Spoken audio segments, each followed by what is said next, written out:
sell it to a third party for a profit. Now, whether a lot of questions we're getting lately, does it have to be an option contract? No, it doesn't have to be an option contract.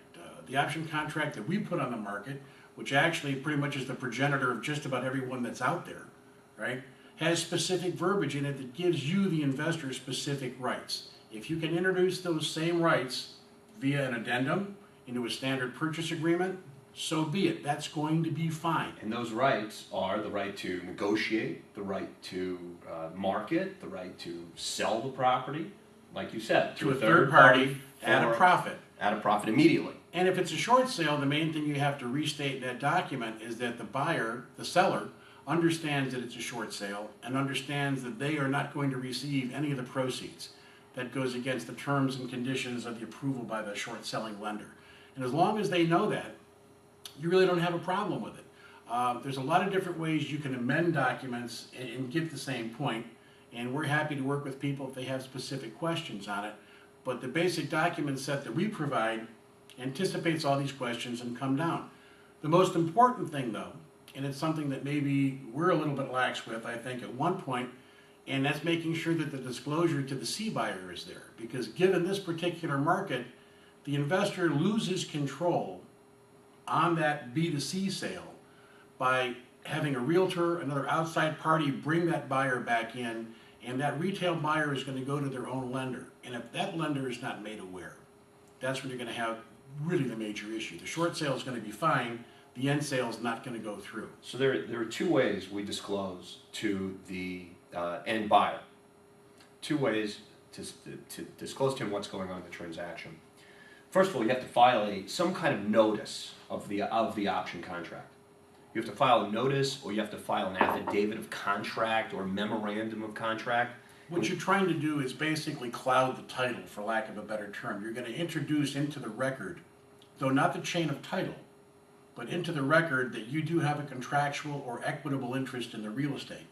And that's going to show up in the title commitment that the C buyer's lender is going to look at. And they're going to see that. That explains why their seller is not the vested owner of the property.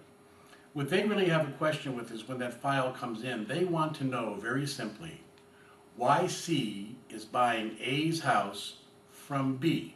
Right.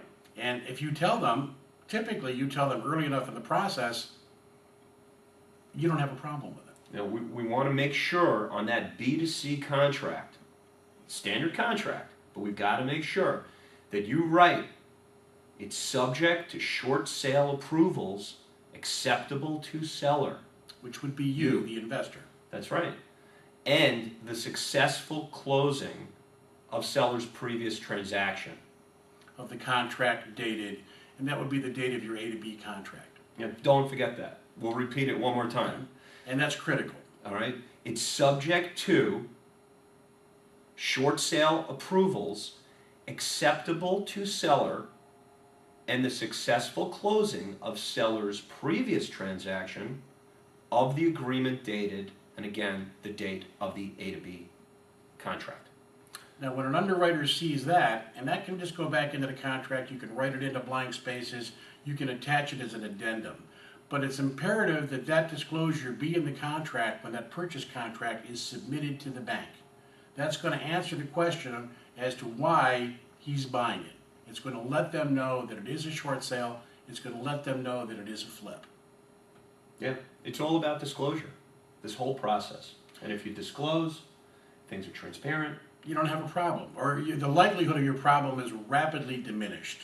The more opaque, okay, if you're trying to hide things, it's not going to work. They're going to get surprised, they're going to get agitated, and trust us, the number one reason, like I say, that we have deals that are blowing up now is because disclosure on the B2C transaction, on the end transaction, okay, wasn't in line with what it needed to be.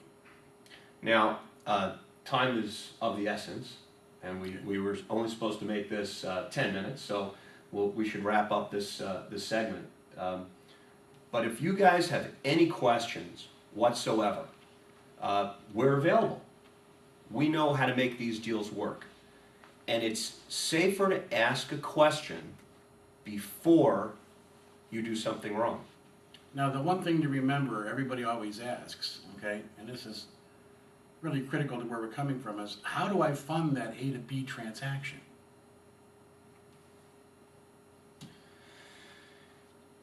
You gotta fund the transaction.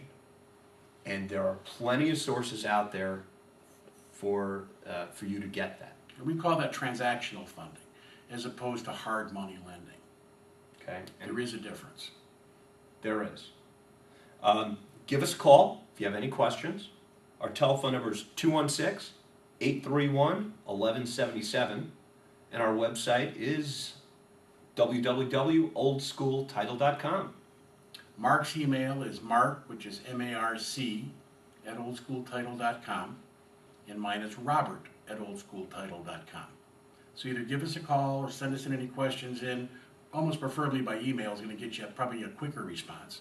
And we'll be more than happy to help out with any problems you're having. We look forward to hearing from you. Bye now.